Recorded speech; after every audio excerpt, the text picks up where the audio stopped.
हरियाणा के विधानसभा चुनाव में हालांकि अभी कुछ देर बाकी है, लेकिन नेताओं के बयान अभी से राजनीति का पारा गर्म कर रहे हैं। हाल ही में सीएम मनोहर लाल खट्टर द्वारा भाजपा जेजेपी गठबंधन पर दिए गए बयान के बाद अब यमुनानगर के मेयर और बीजेपी ओबीसी मोर्चा के राष्ट्रीय कार्यकारिणी सदस्य मदन चौहान की भी विवाद में एंट्री हुई है। यमुनानगर में आयोजित एक कार्यक्रम के बाद पत्रकारों से बातचीत में मदन चौहान ने स्पष्ट रूप से कहा कि प्रदेश में केवल भाजपा ही सरकार चला रही है और अपने एजेंडे के तहत सरकार चलाई जा रही है। जेजेपी की सहभागिता इतनी है कि वह केवल एक पार्टनर है, वह सरकार नहीं है और दुष्यंत चौटाला की सरकार में भूमिका नहीं है। मेयर ने आज स्थानीय शहरी निकायों में पिछड़ा वर्ग ए को आरक्षण दिए जाने पर प्रेस कॉन्फ्रेंस बुलाई थी। उन्होंने इसके लिए सीएम का आभार जताया और कहा कि हर अंतिम व्यक्ति के लिए सरकार काम कर रही है। यमुनानगर से रजनी सोनी की रिपोर्ट। जहाँ तक सरकार की बात है, सरकार भारतीय जनता पार्टी की, जेजेपी की सरकार नहीं है। जेजेपी केवल हमारा पार्टनर है और वो भी सरकार इलेक्शन के बाद की बात है।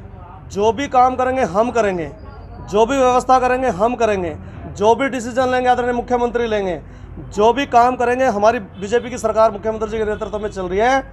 ये दुष्यंत की सरकार नहीं है। मैं बड़ी जिम्मेवारी से आपके सामने कह रहा हूँ। तो जो इकट्ठे बैठ के एजेंडे बनाए थे सरकार बनने के बाद, हमने इकट्ठे बैठ के एजेंडे बनाए ही नहीं। जो हमारे एजेंडे थे 3000 पेंशन का हम करने लग रहे हैं। हमने बनाया ही नहीं कभी।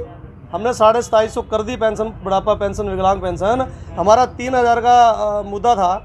3000 में हमने 2750 कर दिया और 3000 भी अगले साल हम करने वाले हैं। इसके लिए मैं मुख्यमंत्री जी का आभार व्यक्त करता हूँ। जहाँ तक नौकरियों में हरियाणा स्टेट की बात थी, वो भी हमने 75% किया। महिलाओं को आरक्षण देने की बात हमारे एजेंडे में थी, वो भी आदरणीय मुख्यमंत्री जी ने 50% किया।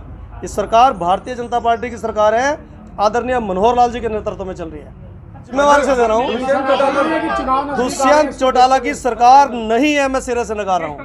सर, दुष्यंत चौटाला तो ये कहता है कि 75% जो रोजगार देने का काम किया वो हमने किया, दुष्यंत ने नहीं किया। गलत कह रहा दुष्यंत। ये भारतीय जनता पार्टी की सरकार ने किया, मनोहर लाल जी की सरकार ने किया। ये भारतीय जनता पार्टी की सरकार है, इसमें क्या बात है? क्यों घूमी थी? नहीं बात है। जो सर करप्शन हो रहा है वो भी आपकी सरकार ने किया। कौन करप्शन कर रहा है? इतना जो घोटाले, कहाँ पे घोटाले हो रहे हैं? कहाँ पे? कौन सा घोटाला? कौन सा घोटाला? विकास को लेकर सर जनता डेली चक्कर लगाती है। तो हम विकास कर रहे हैं ना 24 घंटे। इसी काम के लिए तो बैठा हूँ मैं इसी काम के लिए तो बैठा हूँ। ये राहुल जी मनोहर जी के नेतृत्व में सरकार चल रही है। जितने घोटाले हमने पकड़े हैं, चाहे वो विजिलेंस की इंक्वायरी में पकड़े गए, जहां पकड़ेगा, आज तक कोई पकड़ा नहीं गया। हमने तो मुझे आपके सामने स्पेशल क्लियर बोल रहा हूं, इस सरकार ने तो एक जज भी पकड़ के अंदर करा दिया। आप भ्रष्टाचार की बात करने लग रहे हो। यात्री मनोहर लाल जी बने हैं, उन्होंने अंतिम व्यक्ति की सेवा कैसे हो सकती है, अंतिम व्यक्ति तक सरकार की योजनाएं कैसे जा सकती हैं, 24 घंटे वो इस काम में लगे रहते हैं। ना दिन देखते ना रात देखते। देश का पहला ऐसा राज्य हरियाणा है जहां हरियाणा की लगभग आधी आबादी आयुष्मान चिरायु के कार्ड जिनके हमने बना दिए, सरकार ने बना दिए। मैं मुख्यमंत्री जी का उसके लिए आभार व्यक्त करता हूं, बहुत बहुत साधुवाद भी देता हूं। हमारे पास तो सुबह से शाम तक, कई बार तो मैं मजाक में कहता हूं भाई हरियाणा का हर आदमी गरीब ही बनना चाहता है, क्योंकि आधे संख्या को चिरायु कार्ड देना अपने आप की एक बहुत बड़ी योजना है।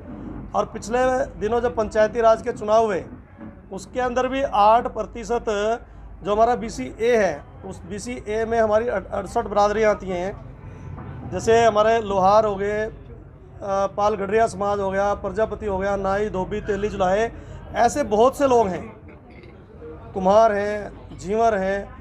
उनको जिनका राजनीतिक क्षेत्र में कहीं किसी तरह का कोई योगदान, उनका वोटिंग में योगदान तो था, लेकिन सत्ता के अंदर जो भागीदारी नहीं थी, आदरणीय मुख्यमंत्री मनोहर लाल जी ने उनको भागीदारी देकर के न केवल उनका राजनीतिक स्तर बढ़ाया, मैं समझता हूँ सामाजिक स्तर भी बढ़ाया।